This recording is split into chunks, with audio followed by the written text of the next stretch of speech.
Welcome to the Living Well Church podcast, and thanks for tuning in today. Our mission as a church is to help people find faith in Jesus and a life of purpose and hope. You're about to watch a message that will challenge you, inspire you, encourage you, and most of all, point you to Jesus and the life of purpose and hope He has planned for you. So lean in and enjoy, and let God speak into your life.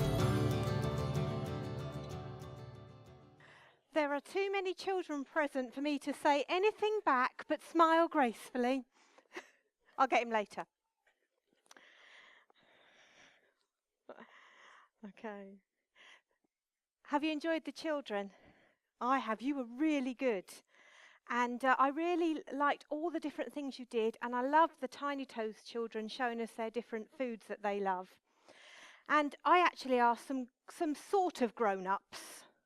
They're nearly grown-ups, what their favourite food was.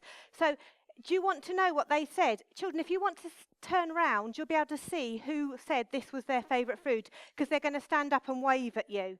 So someone in this room, called Chelsea, said donuts was their favourite. Stand up, Chelsea.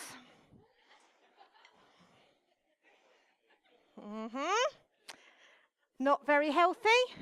Slightly more healthy. Somebody close to you said seafood was their favourite. Yeah, she can't stand up. She's got a child on her lap.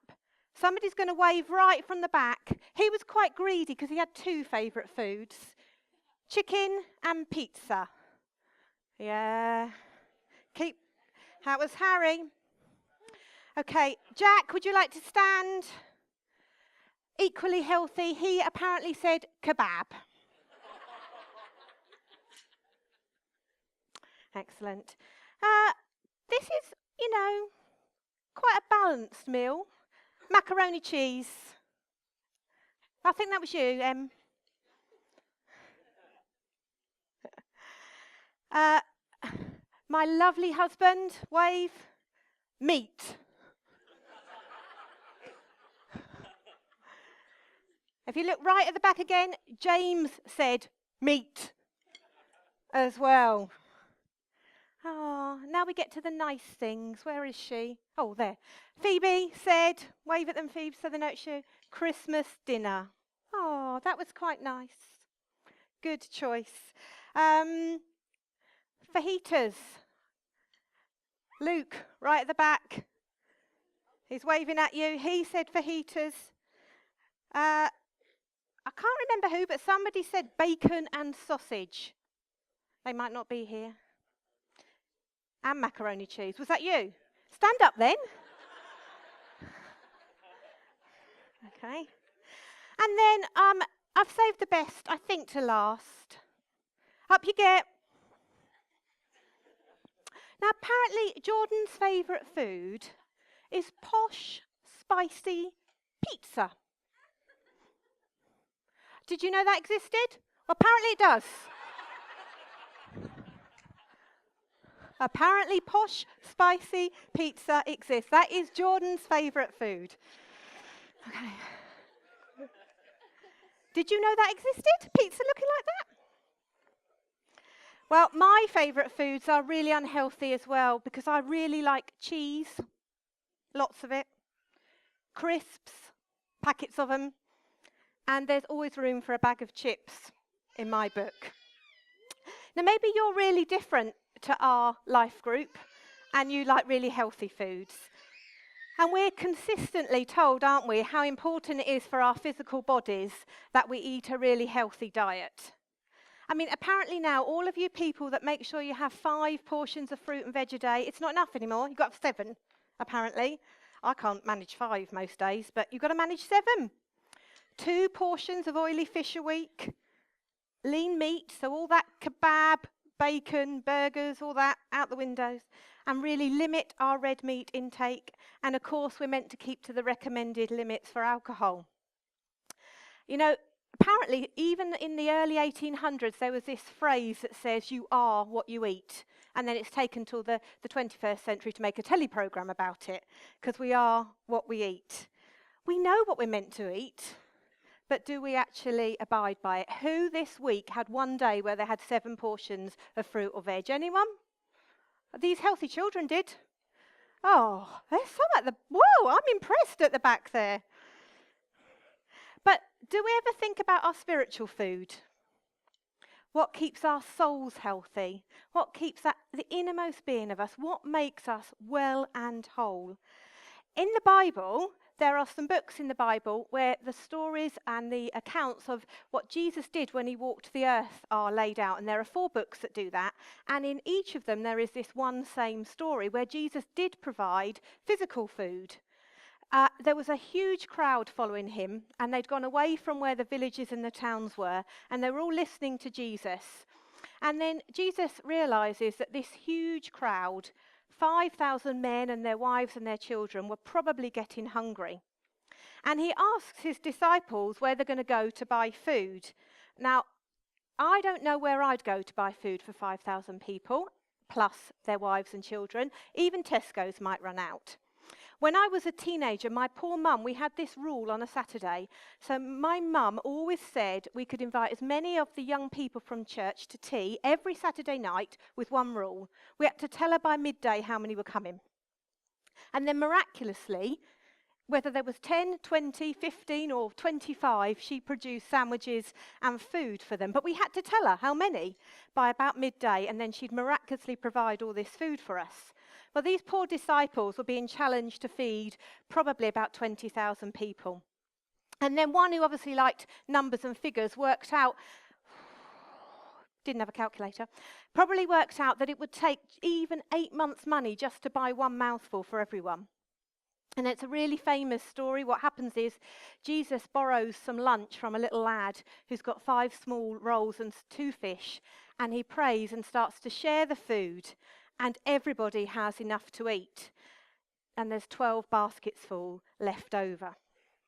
Well, if I'd have been there, I'd have been quite impressed by that physical need being met. So the crowd were too, and the next day they came back to Jesus.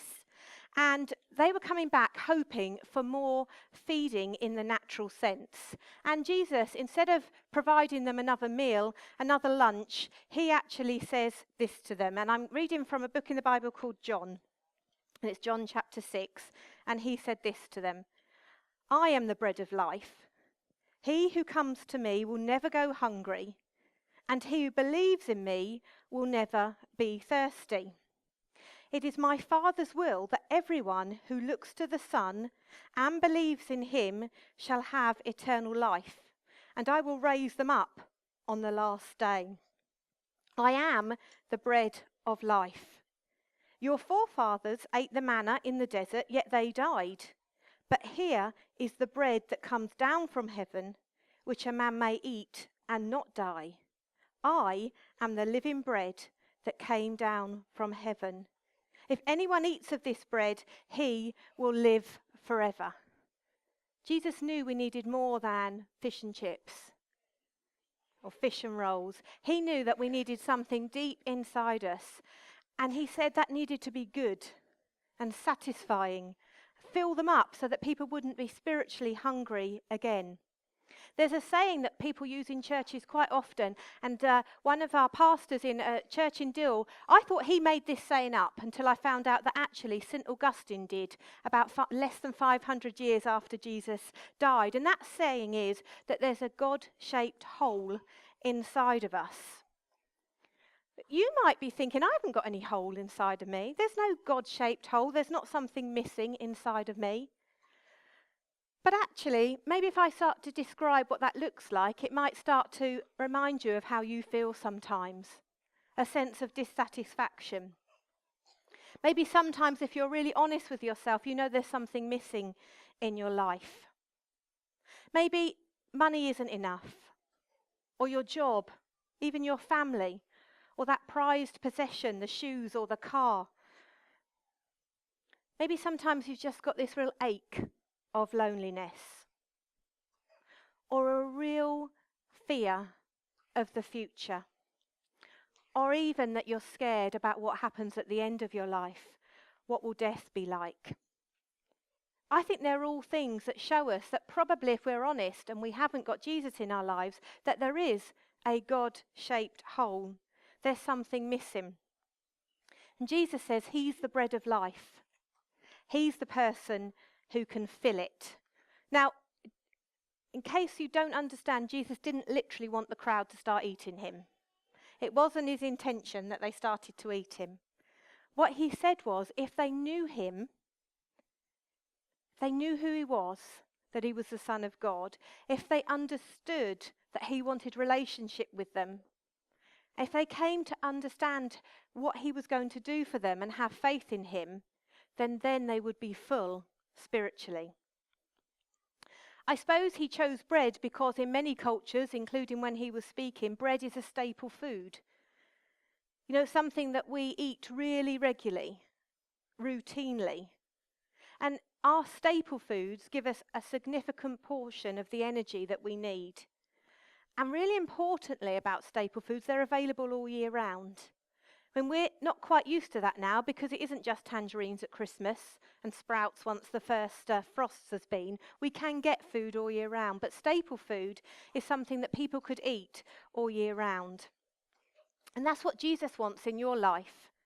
He wants to be part of your life all year round, not just at a harvest service or at a Christmas service or at Easter. Jesus, who's God's Son, he wants to be in your life every day, routinely, regularly. And he says that he can give us everything we need for our life, not just here and now, but for eternity. Now, when Jesus spoke these words, he knew that before very long, he was actually going to die the most horrendous death on a cross. He knew that was going to happen to him, and yet he did that knowing that that would mean that you and I could be in relationship again with God. One of the most famous verses in the Bible is also in the book that I was just reading from in John, and it says this: "For God so loved the world that he gave his one and only Son, that whoever believes in him shall not perish, but have eternal life." God didn't send his Son into the world to condemn the world, but to save the world through him. And that world's you and I. Each and every one of us. Jesus wants to know you, to have relationship with you. You know, I had my breakfast this morning, which was actually very healthy because I knew I was going to have to say it out loud. So I had a smoothie. So I was very proud of myself. So I've had 2 portions of fruit and veg already today. But then I came here and had something not quite so healthy. And I already know that Richard's got a really nice casserole cooking for my lunch, and I'm starting to think about it. In fact, just last night, Richard said to me, "Are you always thinking about food?" And maybe I am. But you know, when we meet Jesus, we are satisfied and have everything we need. There's a constant relationship with him, a constant filling of what we need spiritually. And we're not empty anymore. We're satisfied and we're full. If you think you might have that God-shaped hole this morning, it's really simple. You need to meet Jesus. If you've been searching for something and can't find what you need in your life, I guarantee Jesus is who you need. If you really have an ache of loneliness, Jesus is who you need. If you're worried about your future, Jesus is who you need.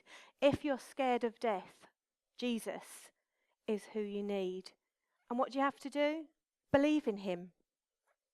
You know, I've told you a little bit about that, but we'd love to tell you more. I'd love to introduce you to Jesus. He's my best friend. Joe would love to introduce you to Jesus. Yvonne, who came up, would love to introduce you to Jesus. And you can meet Jesus today, and he can fill that God-shaped hole.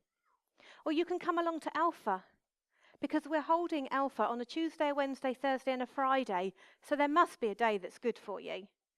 You can come to Alpha, and you can find out what it is that we believe about Jesus and ask questions. But you can meet Jesus anytime, anywhere. You don't have to come to Alpha. You don't have to talk to me.